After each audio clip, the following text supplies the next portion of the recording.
Ration కార్డులు సత్వరమే విడుదల చేయాలి. రేషన్ కార్డు లేక సంక్షేమ పథకాలకు దూరం అవుతున్న ప్రజలు. సామాజిక కార్యకర్త కర్నేర్ రవి.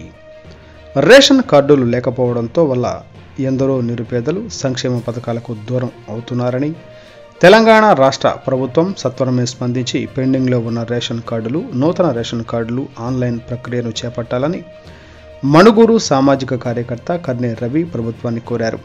ఈ మేరకు మంగళవారం మణుగూరు మండల తహసీల్దార్ను కలిసి మణుగూరు మండల వ్యాప్తంగా పెండింగ్లో ఉన్న రేషన్ కార్డులను విడుదల చేయాలని వినతిపత్రం అందజేశారు. తెలంగాణ రాష్ట్ర ప్రభుత్వం ప్రవేశపెడుతున్న గ్యారెంటీలకు తప్పనిసరిగా రేషన్ కార్డు కావాలని నిబంధన ఉన్నందున ఎందరో నిరుపేదలకు రేషన్ కార్డు లేని కారణం చేత సంక్షేమ పథకాలకు దూరం అవుతున్నారని, కొత్తగా పెళ్లైన యువతీ యువకులు తీవ్ర ఇబ్బందులు ఎదుర్కొంటున్నారని, ప్రజా సంక్షేమాన్ని దృష్టిలో పెట్టుకుని రేషన్ కార్డుల విడుదల ప్రక్రియను వేగవంతం చేయాలని ఆయన తహసీల్దార్ను కోరారు.